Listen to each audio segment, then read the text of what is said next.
teaching.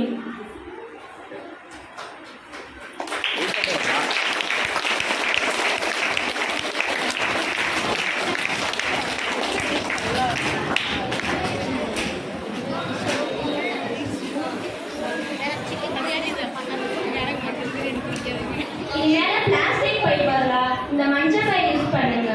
நன்றி.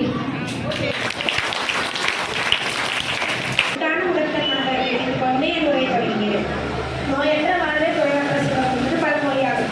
சுற்றுச்சூழல் தூய்மையாக இருந்தால்தான் நோய் ஏற்படாமல் ஆரோக்கியமான வாழ்வு வாழ முடியும். நம்மை சுற்றியுள்ள சுற்றுச்சூழல் நாள்தோறும் மோசப்பட்டு வருகிறது.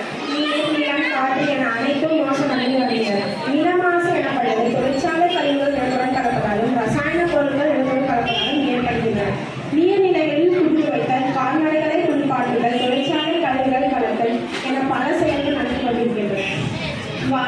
காற்றானது வாகனம் மற்றும் தொழிற்சாலைகளிலிருந்து வெளியேறும் நச்சு புகைகளின் மூலம் காற்றானது மிக அளவு மோசமடைந்து வருகின்றன. புவியின் வெப்பத்தின் அளவு அதிகரிக்கும் போது நில வறட்சி, கடல் மட்டம் அதிகரிப்பு, வெள்ளம், பனிக்கட்டி உருவல் போன்ற செயல்கள் செய்யும். காடை பாதுகாப்பதன் மூலம் நாட்டை பாதுகாக்க முடியும். இயற்கை வளங்கள் ஆயிரம் இருக்க இடையூறு செய்யும் பிளாஸ்டிக் எதற்கு? இரவு நடுக்கை அடக்கிய அழித்துவிட்டு செவ்வாயில் விழாவிலும் இடம் தேடி அடையும் மனித இனமே உட்பட இல்லாத ஒன்றினை எங்கே தெரிகின்றார்? இயற்கை காப்பது நம் அனைவரின் கடமை, உரிமை. எனக்கு வாய்ப்பு நல்கிய அனைத்து நல்லுறவுகளுக்கும் நன்றி.